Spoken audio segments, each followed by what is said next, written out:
ಚಾನಲ್ಗೆ ಪ್ರೀತಿಯ ಸ್ವಾಗತ. ಇವತ್ತಿನ ರೆಸಿಪಿ ಬಂದ್ಬಿಟ್ಟು ಒತ್ತು ಶಾವಿಗೆ ಮತ್ತು ಸಿಹಿ ಪಾಯಸ ಯಾವ ರೀತಿ ಮಾಡೋದು ಅಂತ ಹೇಳಿ ನಾನು ಈ ವಿಡಿಯೋದಲ್ಲಿ ತೋರಿಸ್ಕೊಡ್ತಾ ಇದ್ದೀನಿ. ಮಕ್ಕಳಿಗೆಲ್ಲ ತುಂಬ ಅಂದರೆ ತುಂಬ ಇಷ್ಟ ಈ ಶಾವಿಗೆ.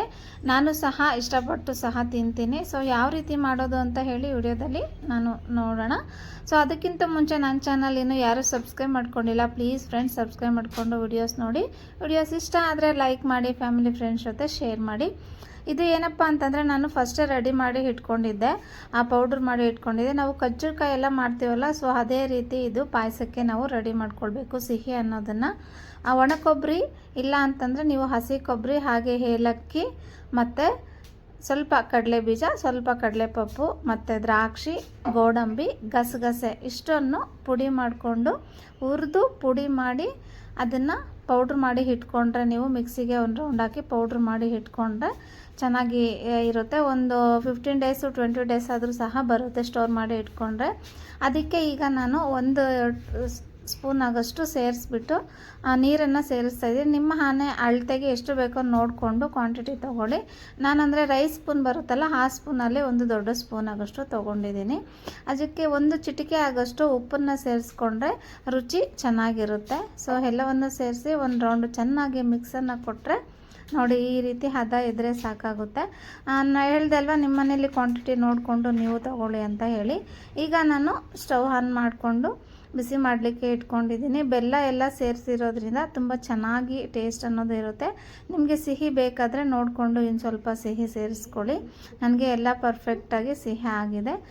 ಸೊ ನೋಡಿ, ಈಗ ಒಂದು ರೌಂಡು ಚೆನ್ನಾಗಿ ಕುದೀತಾ ಇದೆ. ಇದು ಜಾಸ್ತಿ ಪಾಕ ಆ ರೀತಿ ಏನಿಲ್ಲ, ಜಸ್ಟ್ ಪಾಯಸ ರೀತಿ ಒಂದು ರೌಂಡು ಕುದಿಸ್ಕೊಂಡ್ರೆ ಟೇಸ್ಟಿಯಾಗಿ ಇರುತ್ತೆ. ಸೊ ಇದು ರೆಡಿ ಆಗಿದೆ. ಸ್ಟವನ್ನು ಆಫ್ ಮಾಡಿಕೊಂಡು ಒಂದು ಮೀಡಿಯಮ್ ಫ್ಲೇಮಲ್ಲಿ ಇಟ್ಕೊಂಡು ಬೇಯಿಸ್ಕೊಂಡಾಯಿತು. ಸೊ ಈಗ ಆಫ್ ಮಾಡಿಕೊಂಡು ಸೈಡ್ಗೆ ತೊಗೊಳ್ಳೋಣ. ಈಗ ನಾನು ಶಾವಿಗೆ ಮಾಡಲಿಕ್ಕೆ ರೆಡಿ ಮಾಡ್ಕೊಳ್ತಾ ಇದ್ದೀನಿ. ನಾವು ಮುದ್ದೆ ಎಲ್ಲ ಮಾಡ್ತೀವಲ್ವ, ಸೊ ಅದೇ ರೀತಿಯೇ 2 ಬೌಲ್ ಆಗೋಷ್ಟು ನಾನು ಒಂದು ಪಾತ್ರೆನ ಬಿಸಿಗೆ ಇಟ್ಕೊಂಡು ಆ ಪಾತ್ರೆಗೆ 2 ಬೌಲ್ ಆಗೋಷ್ಟು ನೀರನ್ನು ಸೇರಿಸ್ತಾ ಇದ್ದೀನಿ. ಹಾಗೆ 1 ಚಿಟಿಕೆ ಉಪ್ಪನ್ನು ಸೇರಿಸ್ಕೊಳ್ಬೇಕು. ಇಲ್ಲಿ ಉಪ್ಪು ಜಾಸ್ತಿ ಸೇರಿಸೋ ಅವಶ್ಯಕತೆ ಇಲ್ಲ. ಕೆಲವರು ಎಣ್ಣೆ ಎಲ್ಲ ಸೇರಿಸ್ತಾರೆ, ಸೊ ನಾನಿಲ್ಲಿ ಎಣ್ಣೆ ಏನೂ ಸೇರಿಸ್ತಿಲ್ಲ. ಯಾವ ರೀತಿ ಚೆನ್ನಾಗಿ ಗಂಟಿಲ್ಲದೆ ಬರುತ್ತೆ ಅಂತೇಳಿ ಅಳತೆ ಪ್ರಕಾರ ಮಾಡಿದರೆ ನೀವು ಚೆನ್ನಾಗಿ ಬರುತ್ತೆ. ಈಗ ನೋಡಿ, ನೀರು ಕುದಿಯೋಕ್ಕೆ ಸ್ಟಾರ್ಟ್ ಆಗಿದೆ. ಆ 2 ಬೌಲ್ ನೀರಿಗೆ 1 ಬೌಲು ಅಕ್ಕಿ ಹಿಟ್ಟು ಪರ್ಫೆಕ್ಟಾಗಿ ಸರಿ ಹೋಗುತ್ತೆ. ಸೊ ಇವಾಗ ಮೀಡಿಯಮ್ ಫ್ಲೇಮ್ ಇಟ್ಕೊಂಡು ನೀವು ಒಂದು ರೌಂಡು ಕುದಿಯೋಕ್ಕೆ ಬಿಡಿ. ನೋಡಿ, ನಿಮ್ಮ ಮನೆಯಲ್ಲಿ ಕ್ವಾಂಟಿಟಿ ಜನ ಜಾಸ್ತಿ ಇದ್ದಾರೆ ಅಂದರೆ ನೀವು ಸ್ವಲ್ಪ ಜಾಸ್ತಿನೇ ತೊಗೊಳ್ಬಹುದು. ಸೊ ಈ ರೀತಿ ಮುದ್ದೆ ಕೋಲು ಇತ್ತಂತಂದರೆ ಮುದ್ದೆ ಕೋಲಿನ ಸಹಾಯದಿಂದ ಉರಿ ಕಡಿಮೆ ಇಟ್ಕೊಂಡೆ ನೀವು ಈ ರೀತಿ ಚೆನ್ನಾಗಿ ಮಿಕ್ಸ್ ಮಾಡ್ಕೊಳ್ಳಿ. ನಾವು ಮುದ್ದೆ ಯಾವ ರೀತಿ ಮಾಡ್ತೀವೋ ಅದೇ ರೀತಿ ಒಂದು ಹದಕ್ಕೆ ಕಲಿಸ್ಕೊಳ್ಬೇಕಾಗುತ್ತೆ. ಸೊ ರೆಡಿ ಆಗಿದ್ದೆ ಈಗ ಇದು. ನೋಡಿ, ಒಂದು 2 ನಿಮಿಷ ಇಲ್ಲ 5 ನಿಮಿಷ ನೀವು ಬಿಟ್ಟರೆ ನೀಟಾಗಿ ಸಾಫ್ಟಾಗಿ ಆಗುತ್ತೆ. ಹೈ ಫ್ಲೇಮ್ ಇಡಬೇಡಿ, ಕಡಿಮೆ ಉರಿ ಇಟ್ಕೊಂಡೆ ನೀವು ಬೇಯಿಸ್ಕೊಳ್ಳಿ. ನೆಕ್ಸ್ಟ್ ಇದು ನಾನು ಮತ್ತೆ ಏನು ಇಡ್ಲಿ ಕುಕ್ಕರಲ್ಲಿ ಏನೂ ಬೇಯಿಸಲ್ಲ, ಹಾಗಾಗಿ ನಾನು ಫಸ್ಟೇ ಒಂದು 7 ನಿಮಿಷದ ಅಲ್ಲಿ ಬೇಯಿಸ್ಕೊಂಡು ಇಟ್ಕೊಂಡಿದ್ದೀನಿ. ನೋಡಿ, ಈ ರೀತಿ ಮುಟ್ಟಿದರೆ ಕೈಗೆ ಅಂಟಬಾರ್ದು, ಆ ರೀತಿ ನೀವು ಮಾಡ್ಕೊಳ್ಬೇಕಾಗುತ್ತೆ. ಈಗ ನೋಡಿ, ನಾನು ಸ್ವಲ್ಪ ಪ್ಲೇಟ್ಗೆ ಎಲ್ಲ ಸೈಡ್ಗೆ ತೊಗೊಂಡು ಚೆನ್ನಾಗಿ ನಾದ್ಕೊಳ್ತಾ ಇದ್ದೀವಿ. ನಾವು ಚಪಾತಿ ಪೂರಿ ಎಲ್ಲ ಮಾಡ್ತೀವಲ್ವ, ಸೊ ಅದೇ ರೀತಿ ಹಿಟ್ಟನ್ನು ಸ್ವಲ್ಪ ಸಾಫ್ಟಾಗಿ ಇರಬೇಕು, ತುಂಬ ಗಟ್ಟಿಯಾಗಿ ಬರಬಾರ್ದು. ನಾನು ಹೇಳಿರುವಂತಹ ಅಳತೆ ಮಾಡಿಕೊಂಡ್ರೆ ನೀವು ಕರೆಕ್ಟಾಗಿ ಬರುತ್ತೆ.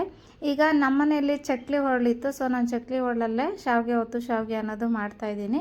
ಸೊ ಚಕ್ಲಿ ಒಳಗೆ ನೀಟಾಗಿ ಅದನ್ನು ಸೇರಿಸ್ಕೊಂಡಿದ್ದೀನಿ. ಸ್ವಲ್ಪ ಸಾಫ್ಟಾಗಿ ಇರೋದ್ರೆ ಚೆನ್ನಾಗಿ ಬರುತ್ತೆ.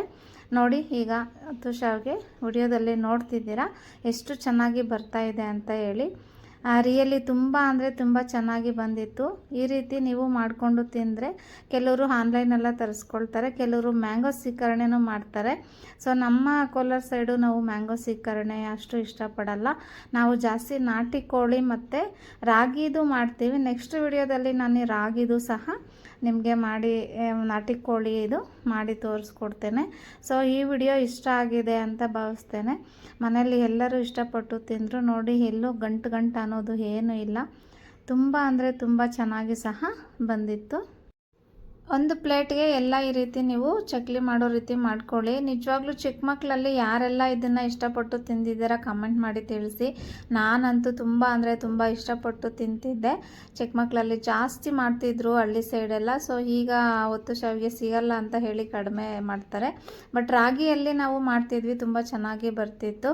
ಸೊ ಇದೊಂದು ವಿಡಿಯೋ ಸ್ಕಿಪ್ ಆಗಿಬಿಟ್ಟಿದೆ. ನಾನು ಶಾವಿಗೆ ಇದಕ್ಕೆ ಅದ್ರ ಮೇಲೆ ಪಾಯಸನ ಸೇರಿಸುವಂತಹದ್ದು ವಿಡಿಯೋ ಸ್ಕಿಪ್ ಆಗಿದೆ. ಇದ್ರ ಮೇಲೆ ನಾವು ಪಾಯಸನ ಸೇರಿಸ್ಕೊಂಡು ತಿಂತಿದ್ರೆ ತುಂಬ ರುಚಿಯಾಗಿರುತ್ತೆ. Thank you so much for watching video. Bye and take care.